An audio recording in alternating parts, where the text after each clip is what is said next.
The objective of the labor inspection is to further strengthen the implementation of the visitorial and enforcement powers under the Labor Code as renumbered, towards securing a higher level of compliance with labor laws and standards and ensuring continuity and sustainability of compliance at workplaces.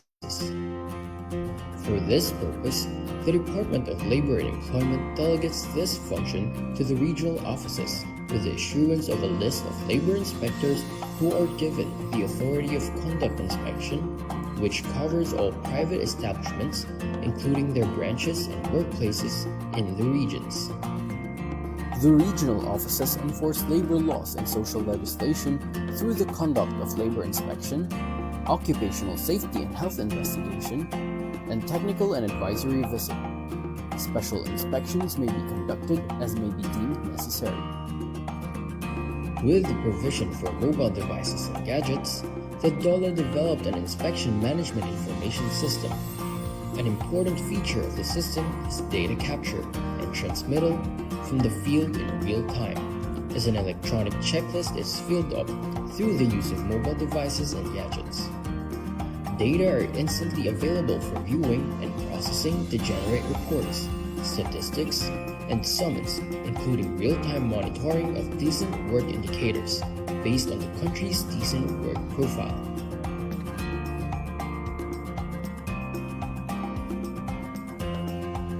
The TAV, or Technical and Advisory Visit, aims to provide assistance to the micro-establishments, or establishments that have 1 to 9 employees, to be sustainable, productive, and competitive. It also aims to transition our micro-establishments to the formal economy that is profitable, while also complying with our labor laws and occupational safety and health standards. There are different ways or modalities to avail TAV. First is the online method. Establishments can enroll in the self-paced technical and advisory modules through our learning management system. For establishments that opted to go with online, they must accomplish the modules within 1 month from the time they registered. Second is on-site. The DOLE regional, field, and provincial offices conduct on-site or face-to-face orientation for the technical and advisory services, wherein micro-establishments are invited to attend. Third is hybrid setup. Establishments can enroll in on-site sessions and attend virtual meetings or webinars using various online platforms like MS Teams, Viber, Skype, Zoom, or Google Meet.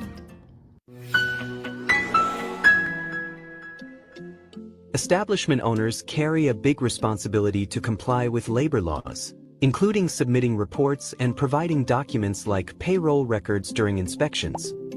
But the manual filing process is a major challenge. They need to spend time, money, and effort to fill out forms and deliver them to the DOLE office, often dealing with traffic and delays. Sometimes, there's a long wait just to confirm if the report is accurate and complete. And it's not just employers facing difficulties. DOLE employees also struggle with limited manpower and the time-consuming task of reviewing and processing these reports. The time has come for change.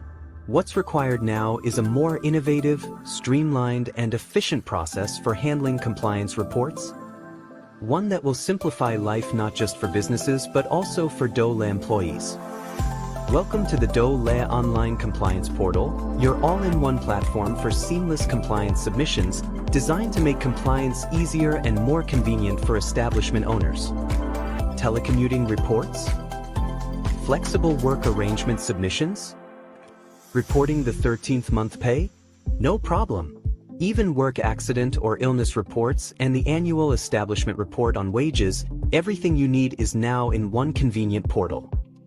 Plus, the DOLE Online Compliance Portal now includes the latest requirement for reporting movie and television shoots under Department Order 246, Series of 2024.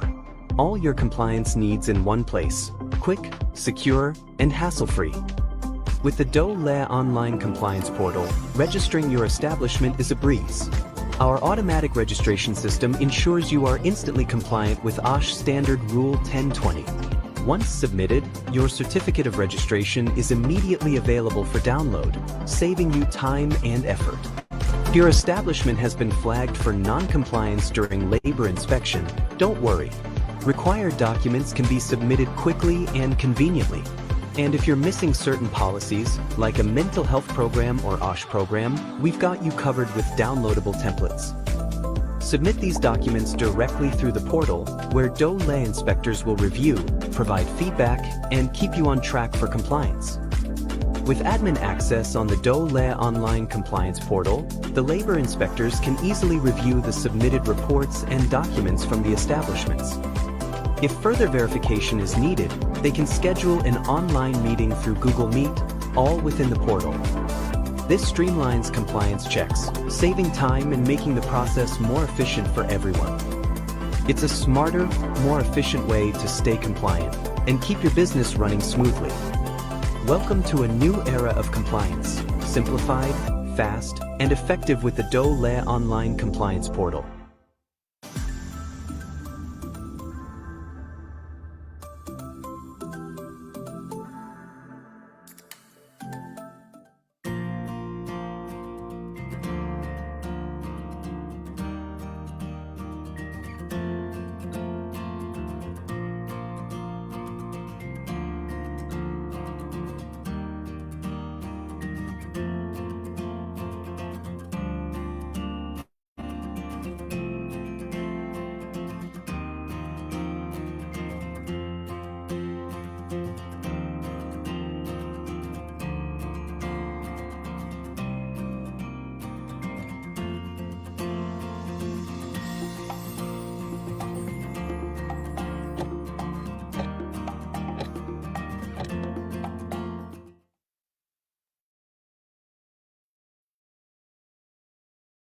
Good afternoon, everyone. Welcome to another episode of our Webinar Wednesday of the Department of Labor and Employment, hosted by the Bureau of Working Conditions.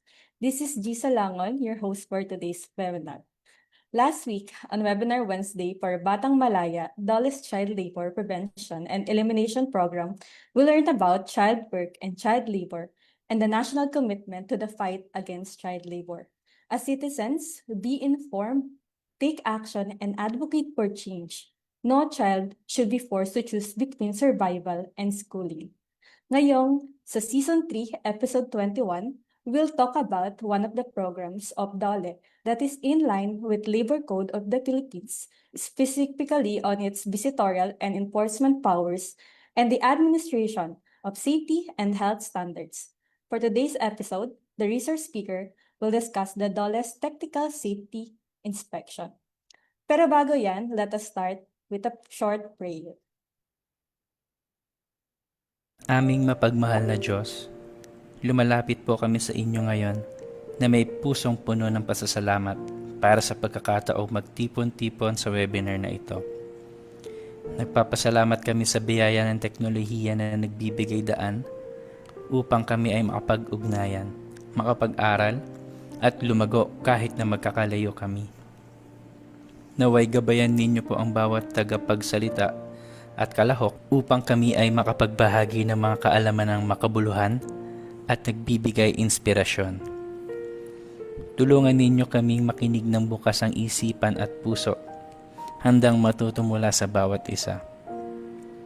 Bigyan ninyo po kami ng kaliwanagan sa kaisipan at kahusayan sa pagpapahayag upang maging makahulugan at may positibong epekto ang aming talakayan.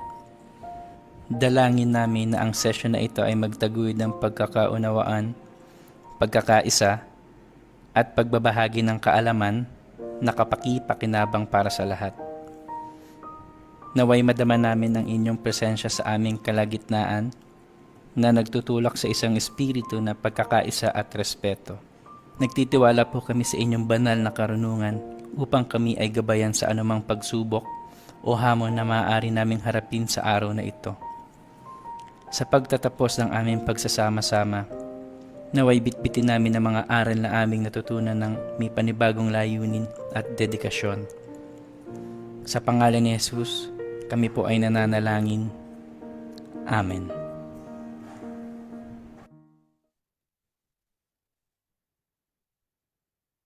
Good afternoon to our Facebook viewers. Thank you for joining us today. Pa-heart or like react naman po ang ating live stream.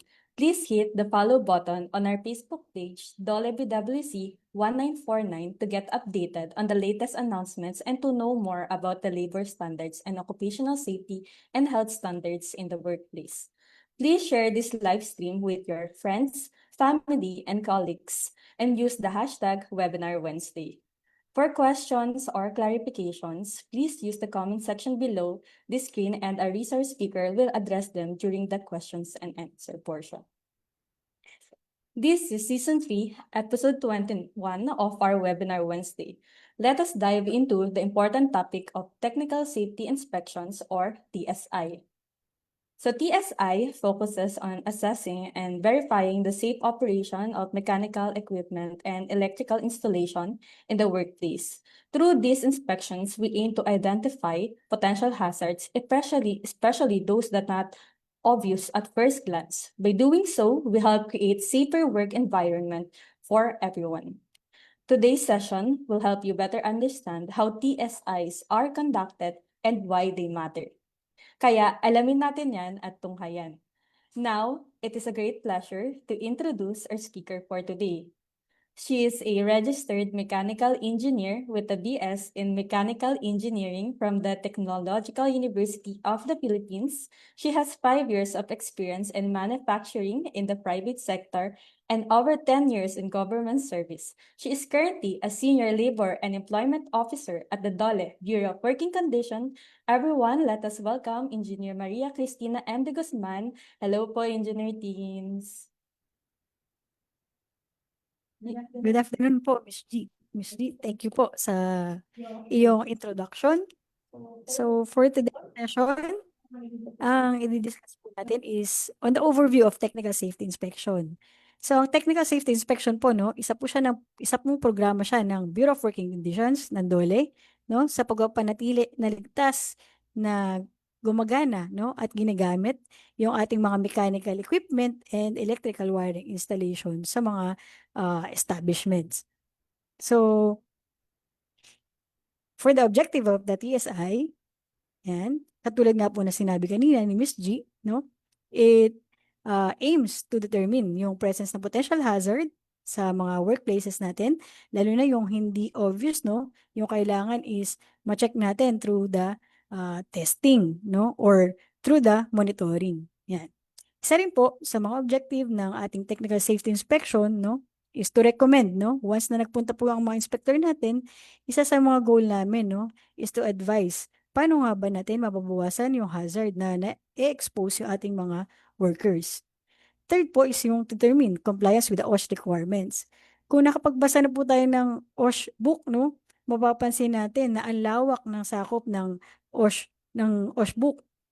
So hindi lang siya labor code, so nahagip din niya si sanitary code, si fire code, si building code, at yung mga engineering codes and even the international codes. So ganyan po kalawak yung pag-check ng DOLE sa mga compliances natin, sa mga workplaces natin. And isa rin po sa mga goal namin, no, is to educate. Hindi lang po yung ating mga employer pag nag-inspect kami. Kasama na rin dyan yung pag-inform namin sa mga workers paano nga ba dapat hinahandle or ino-operate yung kanilang mga makina or electrical wiring installation na hinahawakan. Yan. Isa rin po sa aming mga ini-insure, no, at ini-inspect, no, yung pag-check if the company has its safety committee sa loob ng company. So bakit po mahalaga yung safety committee sa amin, no, bilang DOLE? Siya po yung aming katuwang, no, na para ma-ensure yung ligtas na paggawa sa ating mga establishmento. So bilang safety committee, sila po yung magkikreate ng ating occupational safety and health program sa bawat establishment. Next part po, no, is the legal basis of technical safety inspection. Siyempre po, no, hindi po basta pupunta ang DOLE nang walang reference, no, or legal basis. Yan. So ang unang-unang legal basis po natin is the Article 128 or the Visitorial Enforcement Power Next po is the Article 168 or the Safety and Health Standards and the Article 171 Administration of Safety and Health Laws. And babanggitin na rin po natin yung bagong, or hindi na rin siya bago, no? Dahil 2018 pa po siya, no? Ang ating Republic Act 11058 or an act strengthening compliance with occupational safety and health standards and providing penalties thereof. So, nitong May lang po, no? I-publish po natin yung bagong department order, no? Or yung amended implementing rules and regulations for the RA 11058. So, para i-discuss natin further yung mga articles na yan, so si Article 128 po, no? Kasi pagka tayo ay yung mga tao sa mga company, ano nga ba Article 128, no? Bakit kailangan pa namin yan, no? Or bakit kailangan kaming ma-inform bilang establishment and bilang worker? Si Article 128 po na Labor Code, no? Siya yung nagbibigay ng power sa aming mga labor inspectors to have access, no? Sa mga employment records and dun sa premises. Kasama po dyan yung pag-iikot sa loob ng ating mga lugar pagawaan. And bakit po natin to binabanggit, no? Sa ating technical safety inspection. Sa technical safety inspection po, ini-inspect namin, no? Yung equipment, yung buong paligid ng equipment, and pati yung mga documentary requirements na sumusuporta bilang compliance sa pag-maintain na safe ang ating mga electrical installation and mechanical equipment. For the Article 168 naman po, no, dito po, no, binigyan din, no, na ang safety and health standards na si Secretary of Labor and Employment lang po, ano, ay may kapangyarihan, no, to set and enforce mandatory occupational safety and health standards. So dito po nabuo naman si occupational safety and health standards. Next naman po nating article is si Article 171. Yan. Dito po, no, sinasabi, no, na sole responsibility ni DOLE ang pag-administer and pag-enforce ng occupational safety and health laws. Yan. So, pero po, no, kaya nilagay natin dito sa bandang baba, yung exemption. So, bakit po tayo may nakalagay na exemption? Meron po tayo mga tinatawag na mga chartered cities. So, chartered cities may be allowed to conduct industrial safety inspections of the establishment within their respective jurisdiction. So, bakit natin to binibigyan din, no? Mamaya, bibigyan linaw natin yan. Sino-sino nga ba yung mga chartered cities na kinikilala ng DOLE? Next slide po. For the legal basis pa rin po, Article 171, no?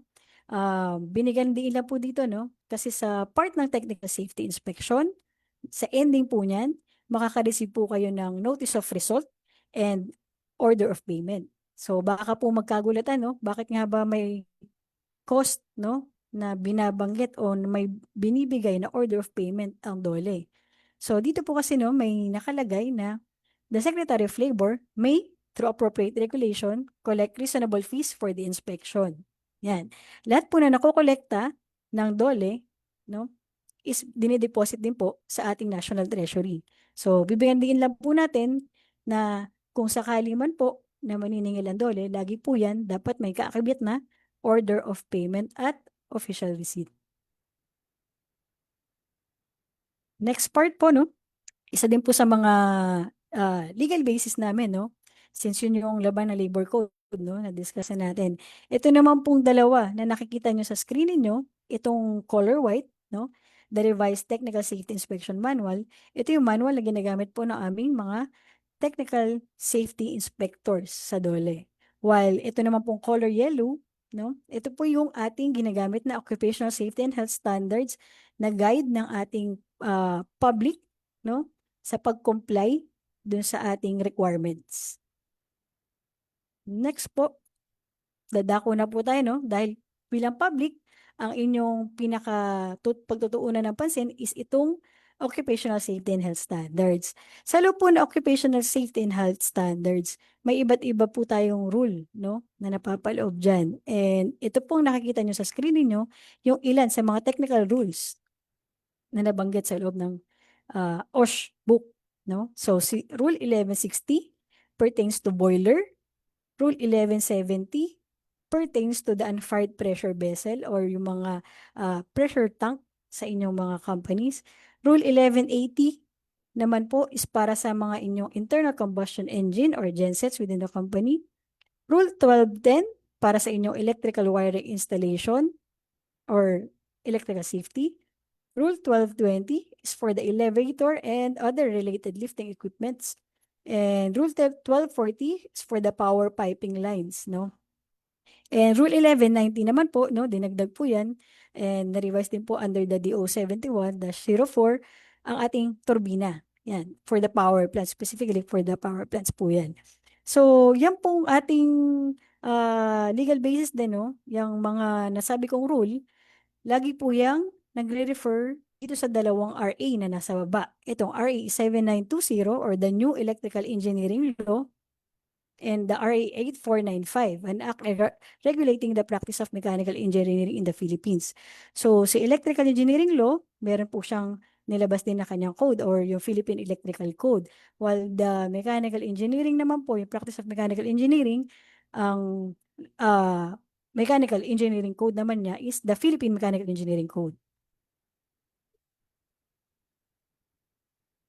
So, sa loob din po ng ating Occupational Safety and Health Standards na libro, no, baka hinahanap niyo po kasi, saan nga po ba nakalagay itong Technical Safety Inspection? No? Bakit nga po ba kayo ma-i-inspect under the TSI? So, under the Occupational Safety and Health Standards book, may dalawa pong klaseng safety inspection. So, si General Safety Inspection po, yan po yung laging ginagawa sa inyo, no? Usually, karamihan ng mga establishment is nag-undergo sa General Safety Inspection. Once na may pumunta na labor inspector, no? Kahit hindi po yan engineer, pwede po siyang mag-conduct ng General Safety Inspection. So, kung mapapansin niyo po sa inyong checklist, sa kanilang checklist na ibibigay, no? Na copy, yan po yung pag-check niya doon sa buong premises ng inyong establishment, inspecting the general safety requirements ng OSH book. And for the technical safety inspection naman po, nakafocus po ito sa mga equipments naman na nabanggit natin kanina. So, ayan po yung ating pagtutuunan this afternoon. Under the OSH Occupational Safety and Health Standards din po, no? Nakabanggit doon itong ating delegation of authority. As to the articles kanina from the Labor Code, no, sa Article 171, sinabi nga po na chartered cities may inspect, no, or may be delegated. Yan. So dito po, no, under the Occupational Safety and Health Standards, under Rule 1980, binigyan ng procedure. Paano nga ba magbibigay ng delegation of authority for the local government? So sa ngayon po, meron po tayo 10 na chartered cities na kinikilala. So ang ibig sabihin po niyan, kung kayo po ay nandiyan sa mga nasabing city, no, na 10 within the screen, yung inisyo po, no, or binigay ni LGU na mechanical permit and electrical permit is sufficient na para or equivalent na to the permit to operate and certificate of electrical wiring inspection ng DOLE. So hindi na po kayo kailangan kumuha ng permit from DOLE if kayo ay nakalocate within the 10 cities na nakareflect.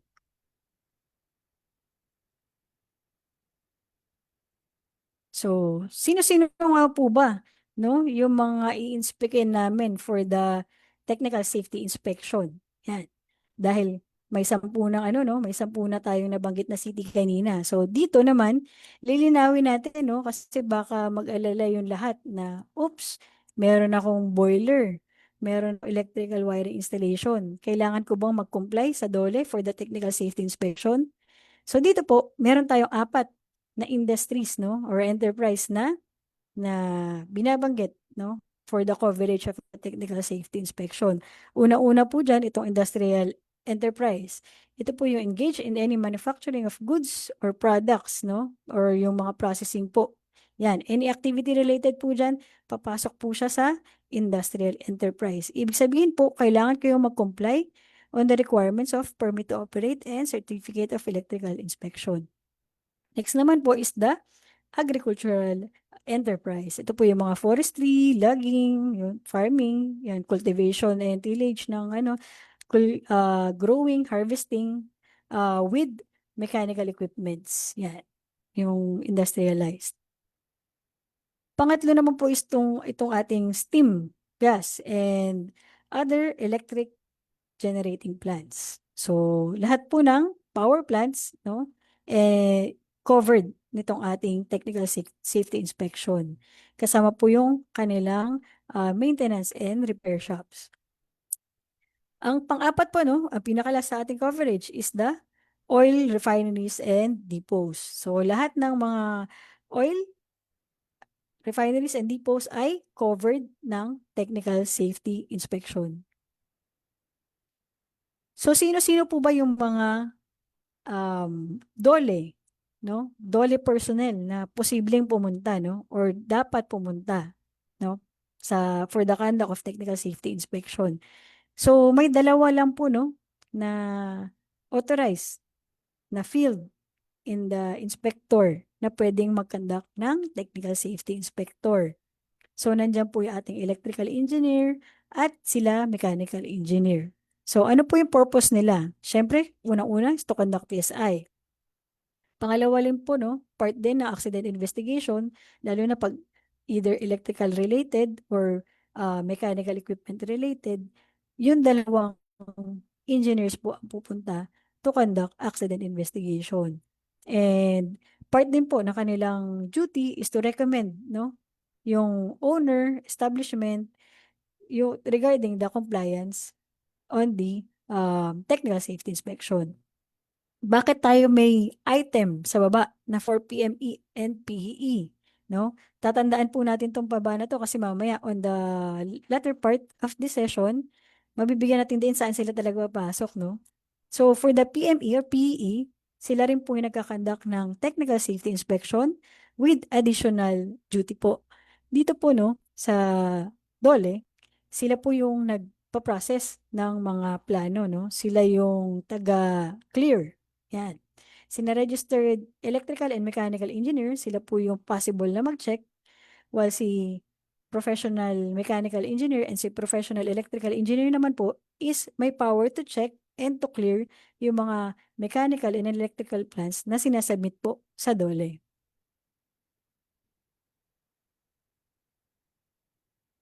Ano-ano po yung mga different kinds of inspection under the TSI program? Yan. So, ang unang-una natin, no, is the initial inspection. Ito po yung mga bagong installation ng equipment or ng ating electrical wiring installation. So, usually, ito ay nakikita natin sa mga bagong establishment, no, newly constructed establishment. Pangalawa po is the annual inspection. So, si annual inspection, ito yung renewal part, no, from the initial inspection. Once na nakanda ka na po kayo ng initial inspection, kailangan po, no, na nire-renew din yung inyong PTO at CEI na inisyo ng DOLE. So, itong pangatlong part po, no, yung follow-up inspection, ito po yung in case po, no, follow-up inspection, ginagawa po yan in case na may makita during the initial inspection or first inspection, may makitang for correction, no, na minor. So, bibigyan niya ng recommendation. Ano ba yung nakitang deficiencies during the inspection, technical safety inspection? I-inform po ng inspector ang company ano yung kailangan nilang i-comply para mabigyan ng PTO at CEI ang mga equipment and installation. Special inspection, no, or investigate complaint or accidents. So, si special inspection po, no, usually ito ay nangyayari pag may aksidente, no? So, once na sabi ko nga po kanina, may electrical or mechanical related accident, matik po na ay papadala natin dyan na DOLE ay ang ating mga mechanical and electrical engineer. So, bilang practice din po, no, hinahagip na rin nila, no, yung requirements on the technical safety inspection.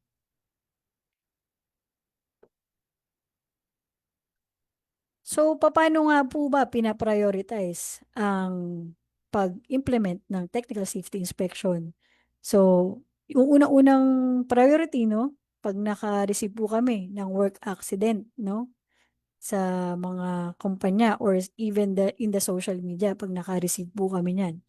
So, during this time, katulad po no kanina sinabi natin na special inspection, yan. Dito po papasok yan, si work accident investigation. Dahil kailangan po namin na siguraduhin na nakontrol yung cause ng accident within the workplace. Scheduled inspection. So, si scheduled inspection po, no, siya yung itong either annual inspection or si initial inspection. Yan. Dahil po dito nag-uusap yung um, company and ang DOLE kung ano yung mapapag-agreehan po na date for the conduct of technical safety inspection. Next naman po is the correction or compliance verification. Sa correction or compliance verification, ayan po, katulad nung kanina binanggit natin, yung sa follow-up inspection, dito na po, no, bine-verify kung yung naging findings during the annual, the first, no, first inspection, either on the annual or the initial, no, ay na-correct, no? Kasi kailangan mag-report ng establishment ano na yung progress from the initial inspection ng ating technical safety inspector. Then, pang-apat po natin is itong final inspection of newly installed equipment. Ayan. So, bakit po siya mahalaga, no? Itong final inspection. Usually po kasi nag-submit ang mga company ng plano within the DOLE, no? And may mga times na nag-spot check kami during the construction phase, and yung pinaka mahalagang part, no, ng technical safety inspection dyan is itong ating final inspection, since dito na po ini-ensure ng inspector na ang lahat ng requirements na nire-require ng ating OSHA standards at ng mga codes ay na-comply within the installation. And even the testing po ng mga equipment and wiring installation.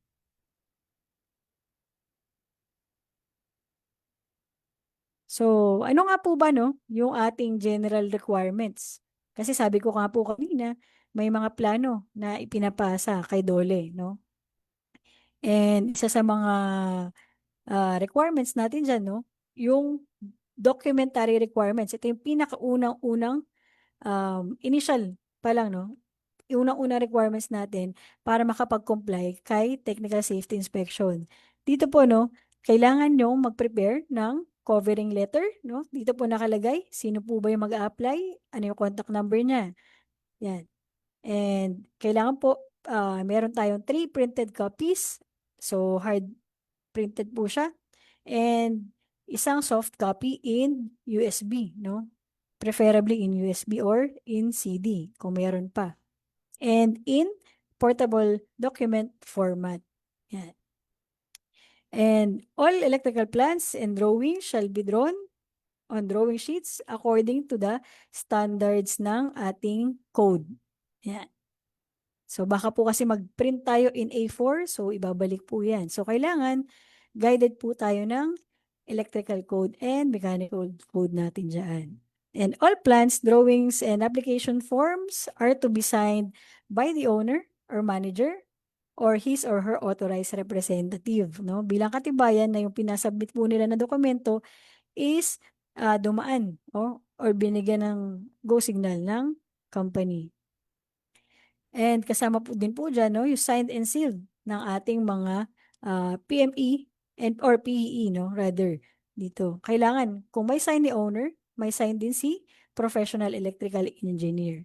And bilang patunay, no, na ang nakapirma na professional electrical engineer ay active, no, or buhay pa, no, so kailangan naka-attach din dyan yung kanilang current PRC ID and PTR. And Huwag po natin kakalimutan itong kanilang Certificate of Appearance. Yan. So, kaysan nga po ba makakuha itong Certificate of Appearance, no? Baka Siyempre, yan yung unang tanong, no? Kalimitang tanong po ito ng mga establishment. Sino po ba yung magbibigay ng Certificate of Appearance? Si company po ba? Or si DOLE? So, itong Certificate of Appearance po ng ating mga professional engineers ay pwede po nila i-request, no? Sa mga regional offices. So, ang requirements lang naman po niyan, no? Ay yung personal appearance of the professional engineer and the current PRC ID and the PTR ng engineer. So, magkakaroon lang ng short interview with the engineers para ma-issuean sila for the Certificate of Appearance. Ang goal po natin dito is to orient yung ating professional engineers since sila yung magiging partner naman namin, no, sa ensure na yung gagawing plano ay nakasunod sa requirements ng OSHA standards and ng ating mga codes. Yan. Tandaan po natin, ang ating Certificate of Appearance din po ay libreng nakukuha from the DOLE offices. Yan. Next po. Yan. From your screen, makikita nyo po, no, yung checklist for the evaluation of electrical plants. So, dito po sa electrical plants, no, yung nabanggit natin kanina na general requirements, dyan pa lang po yan sa upper part ng checklist natin. Itong requirements and yung application form. Ang ating application form po, no, ay pwede nating ma-download, no, sa aming website sa bwc.dole.gov.ph under the Technical Safety Inspection Program. Yan. Then makiklik nyo na po doon and libre nyo po siyang mada-download. Yan. Para kahit yung company po mismo, no, is kaya niyang mag-create, no, or gumawa or mag-fill nung mga requirements ni DOLE. So, hindi po sila aasad, no, basta sa mga other or third-party personnel. So, kung kaya na po nila on their own to create the application, okay lang po yan. Basta tatandaan po natin na makapag-comply po tayo dito sa laman ng technical drawing requirements. So, dito po nyo talaga kakailanganin yung guidance ng inyong professional engineers, no? Kasi medyo technical na po ito. So, kung meron kayong registered engineers, either electrical or mechanical, no, within the company, maigi din na katulong siya nung kukunin natin na professional engineer. Yan. Kasi pag binasa nyo po siya, medyo technical na. Yan. Katulad ng sample, no? Sample tayo ng laman ng aming plano, no? Yung location map or vicinity map, ang goal po ng ating location map or vicinity map is bilang guide ng inspector on the location of the company, no? Para ma-identify namin na siya talaga yung specific location, no? Lalo na pag maraming branches or maraming area yung specific na manufacturing na or establishment na nag-apply sa amin. Minsan ang pagkakaiba lang po nila is barangay, no? Same municipality but different barangay. Next is the general notes and specifications, no? For the installation, legends or symbols and schedule of loads, yan, bilang requirement for the electrical. And kasama po dyan yung power layout and lighting layout with scale. Yan. So, kasama din dyan, no? Itong design analysis and computation. So, nandyan si voltage drop, short circuit with diagram, si protection coordination, and si arc flash bilang compliance po natin with the issued DPWH issuance noong 2023. Yan, marami po kasi nagtatanong sa amin yan, no?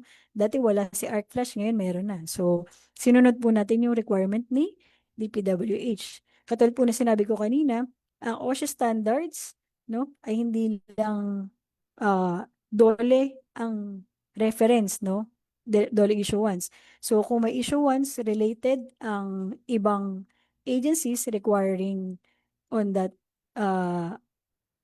safety, i-include din po yan ng DOLE on our requirements with the electrical installation and mechanical installation. So, andyan din si single line diagram, detection and alarm circuits kung sakali, and yung grounding and bonding. Yan. So, dito medyo kailangan nyo na po talaga ng professional engineer, no? na assistance. Yan. So, medyo mas marami-rami pa po yan, no? And, ibibilin lang po natin, no? Na once na nag-submit po kayo kay DOLE ng plan, no? Ang ibabalik po niya dapat sa inyo kung sakaling hindi cleared or hindi na-approve yung inyong submission ay itong evaluation checklist. Kung mapapansin niyo po dito, no? May check sa yes, may check sa no, and required po kami na maglagay ng remarks, no? Bakit namin ibinabalik yung specific na plano? Ano yung kailangan o ano yung nakita namin deficiency na hindi nakasunod sa code? Yan. So, next part po is for the mechanical plan. Yan. So, almost the same naman po siya, no? From the electrical plan. Yan. So, nandiyan si covering letter or transmittal letter. Ang pagkakaiba lang po nito, no? Sa mechanical installation, ang hinihingi po namin din dito is i-identify din ano yung mga equipment na isinasubmit and ilan po yung equipment na isasubmit. Yan. Ilalagay niyo po yan sa inyong transmittal letter. Para kung sakali na 5 yung pinasa ninyo na equipment, 5 din dapat yung babalik na application. Yan. For traceability purposes. And katulad din po kanina, 3 printed copies, hard copy, no? And 1 soft copy in portable document format. And lahat po ng drawing plans, same pa rin po, no? Kailangan nasa standard size, no? Ng drawing sheet. And same pa rin po, all plans and drawings and application forms are to be signed by the owner, manager, or authorized representative. Ganun din po ng inyong professional mechanical engineer. And nakakabit din po dyan, no? Naka-attach din po sa inyong submission dapat ang photocopy, current PRC ID and the PTR ng inyong PME and yung kanyang certificate of appearance na makukuha kay DOLE. So, for the checklist of requirements, naman po, no? Bilang reference, sabi ko nga po kanina, once na nagpasa po kayo kay DOLE, no? Kung sakali na sabihin sa inyo na may for correction na item, no? Or may hindi nakasunod sa code, kailangan po bibigyan kayo ng evaluation checklist, no? Bilang guide ninyo on ano nga ba yung items na i-correct ninyo. Dito po, no, ang pagkakaiba lang namin dito sa sa electrical, no, is itong plant room layout. Yan. Bakit po, no? Si electrical wiring installation, pinapakita po ng electrical ng single line diagram niya yung buong planta, no? Itong mechanical naman po, ang application natin dito is for specific equipment. Sample, meron kang isang pressure vessel, no? May isa kang tangke, no? Sa inyong company. Ibig sabihin nun, meron ka dapat na 1 application form with drawings, no? So, yan po ipapasa nyo. So, kaya po tayo dito na nakalagay na plan and or room layout. So, ibig sabihin, dyan nyo po ipapakita saan nakalocate yung inyong tangke na ina-apply. So, possible din kasi na multiple pressure vessel yung i-apply. So, dun nyo ipapakita yung plant and room layout. Para klaro, yung specific location per equipment. Yan. Kasama din po dyan yung complete installation drawing per equipment, no, na i-apply natin. And i-emphasize lang po namin na kung ang inyong i-apply po, no, ay yung piping line ng mga mechanical equipment natin, ang kailangan pong naka-reflect is the isometric drawing layout for the power piping line. So, ang covered po ng ating power piping line, no, is yung mga ginagamit natin sa processing, no. So, hindi namin covered on the power piping line ang fire control, no, yung mga sprinkler lines natin dyan, and yung mga domestic pipelines. Yan. So, sa LGU na po yan.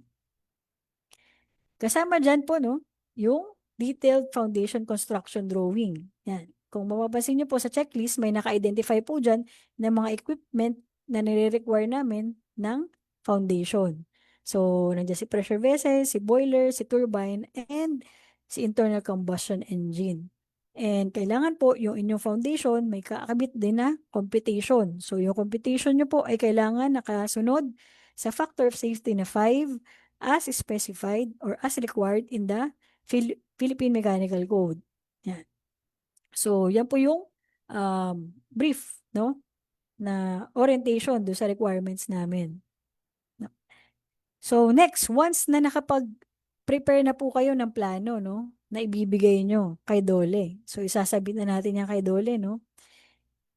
Tandaan nyo po na ang submission ng inyong mga plano ay dapat within the regional office na nakakasakop dun sa lugar kung saan po ninyo i-install ang inyong electrical wiring or ang inyong mechanical equipment. No? Kasi na yung head office nandito sa Manila, pero ang installation ay mangyayari along Batangas. So, ibig sabihin po nun, ang head office ay within the AR, pero ang may cover for the installation ay si Region 4A. Ayan. Clearing of plans, once na sinabit nyo po yan, meron kaming 16 days no, to process yung inyong submitted plans. And for the regions with professional engineers. And 19 days naman po no, for the Dole regions without professional engineers. Dahil po itatransmit pa po nila yan to the region na may professional mechanical engineer or professional electrical engineer. Sabi ko nga po kanina, yung Dole PME and Dole PE lang po ang pwedeng mag-clear, no? Or may authority to clear yung mga plano natin na sinasubmit. So, tas istampan po yan ng Dole, no? Once na na-receive nyo po yan, may stamp po yan and may code, may equipment code na kasama. So, nakasulat po yan doon sa application form and sa inyong mga plano. After po maklear ng inyong plano, in case po no, na wala nakitang deficiency during the evaluation of your plan,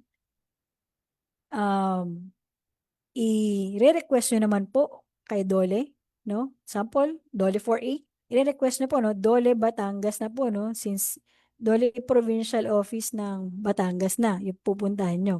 For the request of technical safety inspection proper na. So, dito po, i-check na namin, no?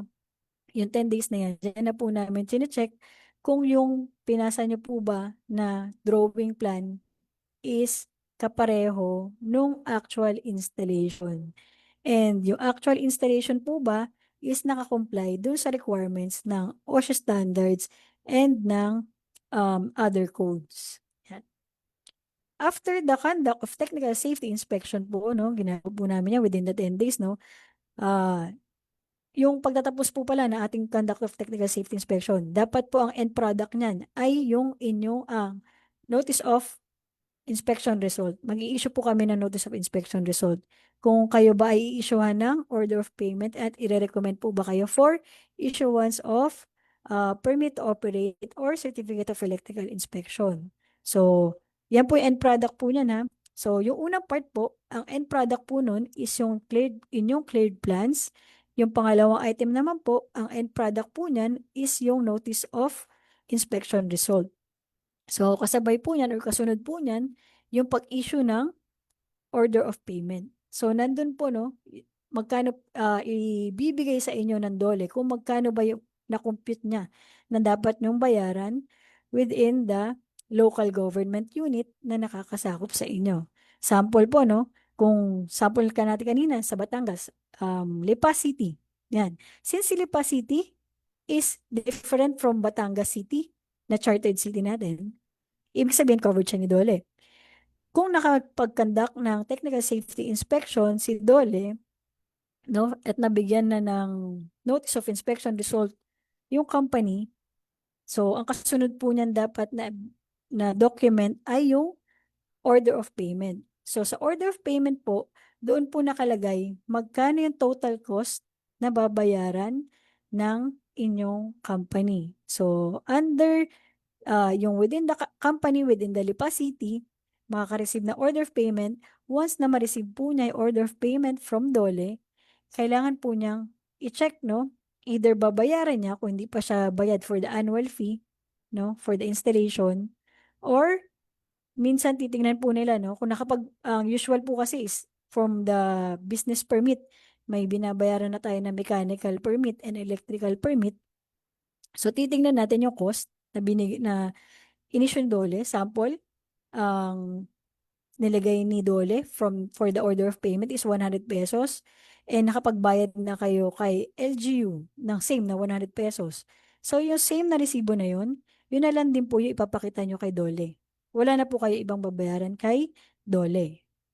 Yan po binibilin ko na po para walang doble na gastos yung ating mga company. And in case po na inilagay ni Dole na 100 pesos while doon sa LGU is 80 pesos lang, yung difference na lang po na 20 pesos yung babayaran nyo sa LGU na nakakasakop. So, yun na lang po, yung 80 pesos na una and yung 20 pesos na pangalawa na binayaran nyo from the LGU. So, ayan po, yun yung final product natin dyan. Once nahawak nyo na po yung OR, yan, dadako na po tayo dito sa pangatlong part, Yung issuance of permit to operate for the mechanical equipment and certificate of electrical inspection para sa electrical wiring installation natin. So, dito po, ang magti-trigger po ng pag-issue namin ng permit to operate is yung binanggit ko kanina na resibo ninyo from the LGU na nakakasakop sa installation. So, once na pinareceive po ninyo yun kay Dole, so, meron kaming 3.5 days para makapag-issue ng PTO and CI sa inyong mga company.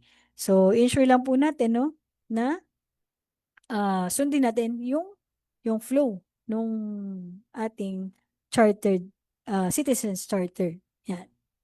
And tanda po natin, na walang binabayaran sa Dole during this part, Kung may babayaran man sa Dole under the technical safety inspection is hindi si installation. Yun lang po yung fabrication ng pressure vessel and boiler. So, binibilin po namin ulit kapag kayo ay magbabayad kay Dole, lagi po dapat na may order of payment na as requirement and official receipt from Dole. Yan. So, walang ibang binabayaran for the TSI for installation. Sa fabrication lang po tayo may babayaran. Yan. Klaro po tayo dyan, Next po. Next item.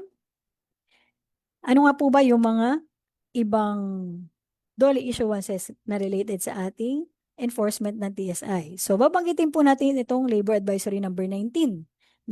So, bakit po natin ito binabanggit dito ngayon, Previously, lahat po ng plano dito sa central office pinaprocess, So, since dumadami na rin naman po yung aming mga professional engineers within the regions, dinicentralize na rin po namin yung pag-process, ng pag-clear ng plano. Yan. So, dito, sinasabi dito na ang clearing of plans ay dapat i-apply, or i-submit within the Dole office na nakakasakop doon sa installation o sa lugar na installation. Yan. And ito po, sa section 2, babanggitin lang natin. Conduct of technical safety inspection upon receipt of cleared installation plans. The applicant can now proceed with the mechanical equipment and or electrical wiring installation. And after the installation, the applicant shall request in writing to the Dole RO having jurisdiction the conduct of technical safety inspection. And the date on the conduct of TSI shall be agreed upon by the Dole RO and the applicant. So, kung matatandaan nyo po kanina, kaya tayo may scheduled inspection. So, yan po kasi yan, Kailangan mag-agree si Dole and yung company on their agreed date. Yan. Next po, si Department Order number 252, itong latest natin na issuance ng Dole. So, sa DO 252 po kasi, kaya bakit natin yan binibigyan ng emphasis sa section 10 po niya, nandun nakalagay si safe use of equipment. So, kasama dyan, yung pag-ensure na nakakapag-comply tayo with the requirements of the rules na nabanggit natin kanina. So, dapat ang end product natin is meron tayong permit to operate for the mechanical equipment and certificate of electrical inspection for the electrical wiring installation. So, ano pong kahalagahan, ng proactive na compliance natin with the Department Order 252. Yan. So, iiwasan po natin syempre itong administrative fine yan. Syempre, sa DOLE po, ayaw naman po namin din na magbigay ng penalty sa mga companies, no? So, as much as possible, no? Mas gusto namin na proactive ang compliance ng ating mga company, no? Since ang yung libro ng OSHA standards is since 1978 pa po, no? Matagal na 'yan.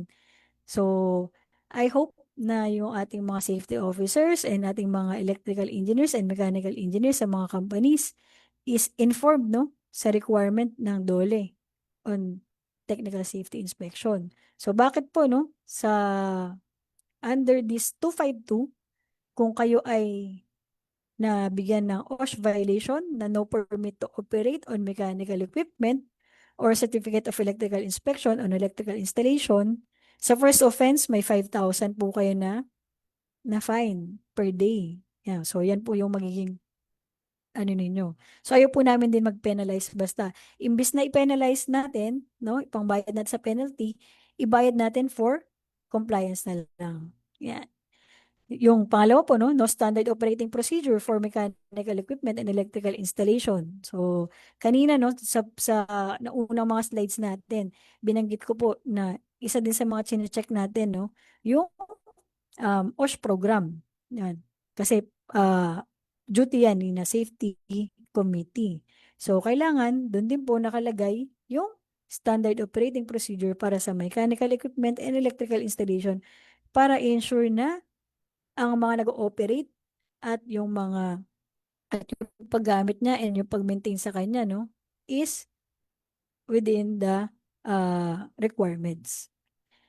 And non-compliance with other issuances mentioned in this revised rule. So, nabanggit ko kanina, no, yung mga operator, no, sample, yung mga personal requirement sa under the RA ng 7210 and 8495.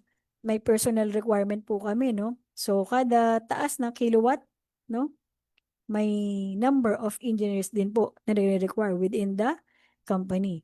So, yan. So, mapapatawan din kayo ng penalty in case na hindi makakapag-comply.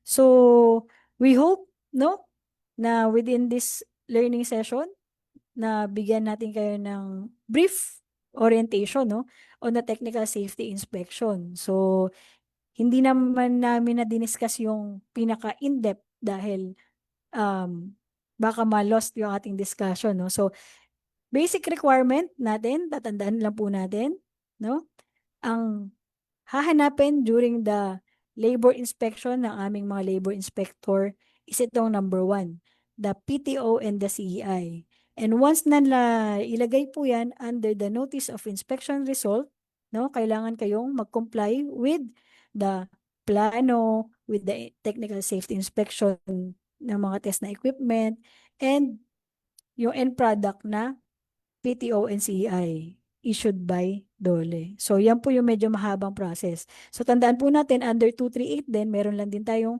20 days to comply yung mga noted deficiencies. So, pinapakausapan po natin yung ating mga establishments to proactively, no, comply with the requirements ni DOLE. Yan. So, that's it po for today. So maraming salamat po sa inyong pakikinig sa aming Wednesday webinar.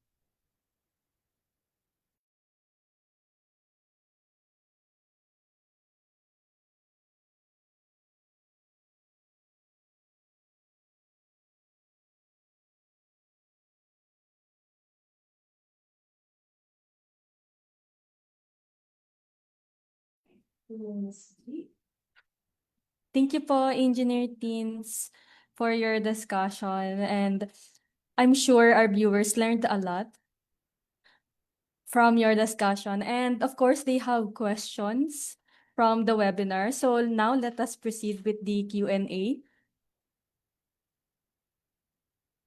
Okay pa, let's proceed with the Q&A. And our first question is,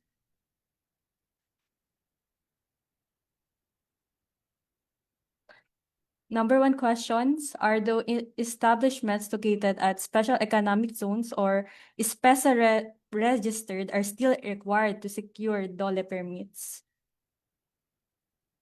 Engineer Ayan. Tins. Thank you, Miss G, for that question, no?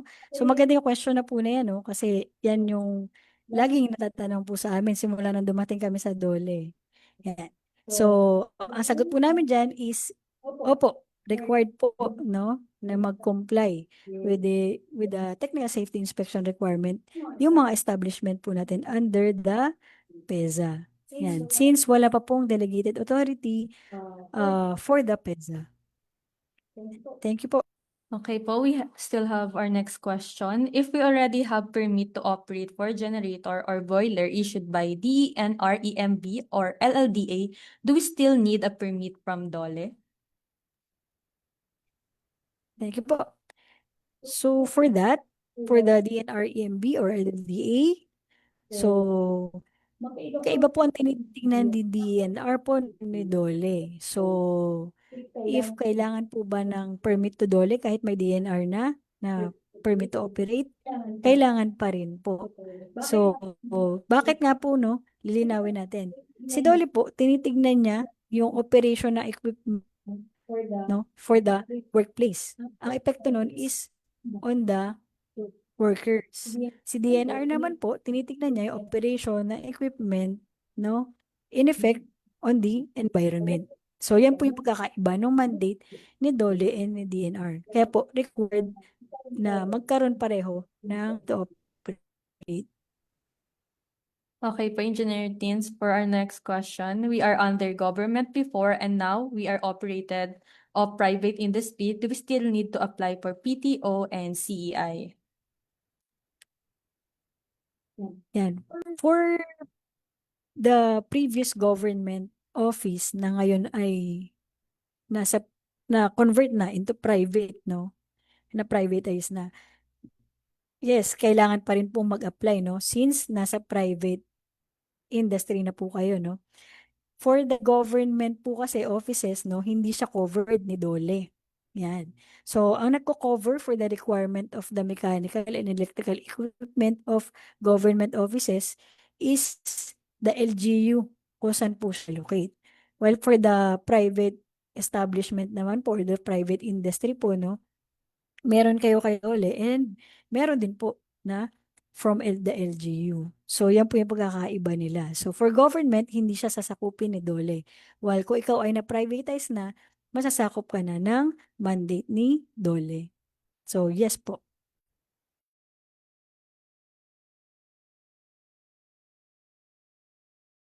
For our next question, is there any tabulation of fees intended for each specific mechanical and electrical installation?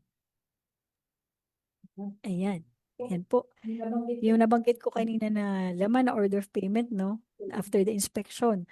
So, ang susunod din po, no, na schedule of fees dyan is kung ano yung requirement under the building code. So, yung inisyo po ni DPWH na schedule of fees, yun po ang sinusunod ni DOLE. For our fifth question, for pressure vessels such as LPG tank, ilang capacity bago kuhanan ng permit?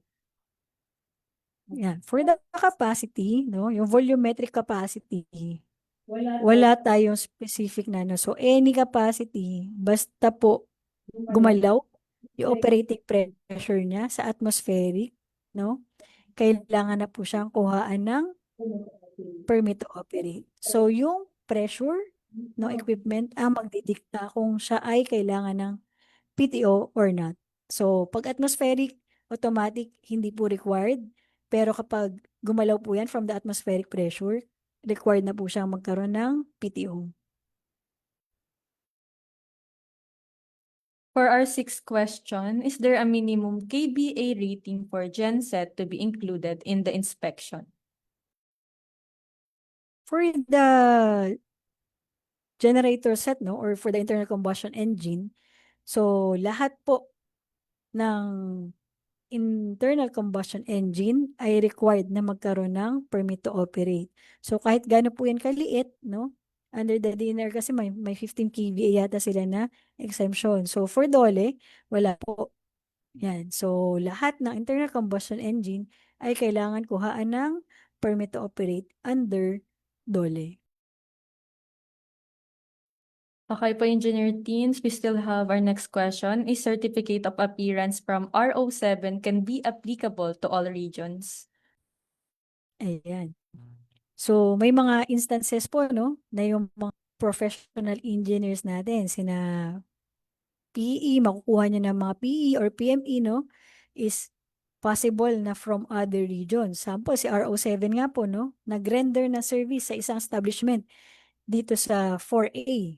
So, magagamit nga ba si Certificate of Appearance na na-issue ni RO7?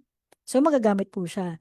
Kasi ang purpose nga po ng aming Certificate of Appearance is to orient them and to ensure na sila ay active. Yan. So, pwede siyang gamitin once na valid yung Certificate of Appearance niya, pwede siyang gamitin nationwide. Yan. For our 8th question, doon po sa TSI, meron related provision na it should be signed or certified by PME. Does it mean DOLE, PME, or company plant PME, employee or resident, or third-party PME hired by company or plant? Yan.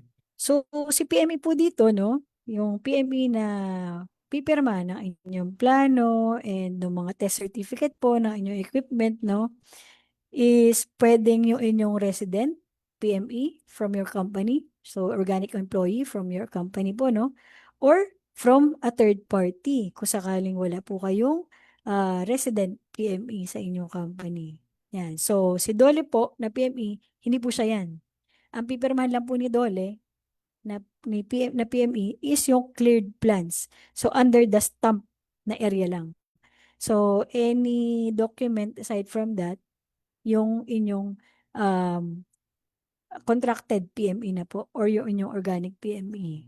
Yan. For our 9th question po, may online downloadable checklist po ba para sa pressurized vessel requirements? Yan.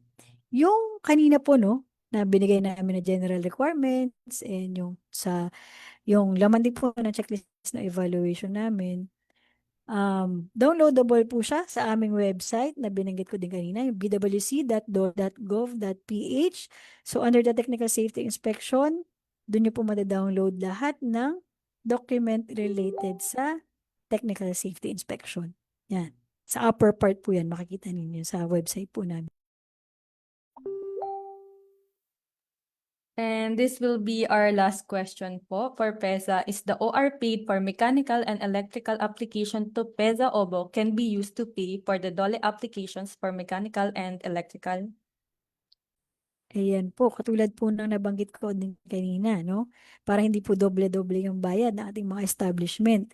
So, kung kayo po ay nakapagbayad na doon sa LGU or diyan po, no, sa PEZA, no, na nakakasakop sa inyong company, kung same po yung amount na nakalagay from the order of payment na binigay ni Dole at doon sa resibo na binayaran nyo kay PEZA or kay LGU, OBO LGU, yan. Automatic na po, yan na po yung ibibigay nyo na OR kay Dole. Yan. So, i-honor po yan ng Dole. Thank you po, Engineer Teens, and that would conclude our Q&A portion. So thank you for sending your questions and for your active participation in our webinar Wednesday. Kung meron po kaming hindi nasagot ngayon, rest assured po ng aming social media team ay sasagutin ng inyong inquiries mamaya. Thank you again, Engineer Teens, for sharing information about DOLE's program, the Technical Safety Inspection. Any final message for our viewers po, Engineer Teens?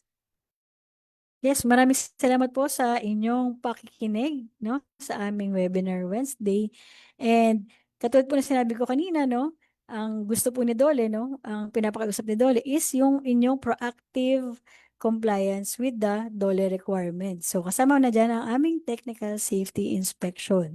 So marami pong salamat and magandang hapon po. Thank you po once again, Engineer Teens, and that concludes today's webinar. Announcement lamang po, a special webinar or a special episode of the Webinar Wednesday will be held next week. Get ready for July. We're bringing you a series of timely and relevant topics all month long. For our viewers, you may also send us an email at askbwc.dole.gov.ph or call our Dole hotline 1349. Again, please follow us at Dole BWC 1949 on Facebook, X, formerly Twitter, YouTube, and Viber to stay up to date with the latest announcements and activities from BWC and Dole. I-share nyo na rin ang video na ito sa inyong mga friends, family, and colleagues at huwag kalimutan gamitin ang hashtag Webinar Wednesday para mas marami pang maging informed sa mga programa ng BWC, DOLE at ng kanilang mga attached agencies para sa kapakanan ng mga manggagawang Pilipino. On behalf of the Bureau of Working Conditions, maraming salamat po sa inyong pakikiisa. See you sa ating susunod na episodes. And once again, this is Gisa Langon, your moderator, signing off. Thank you.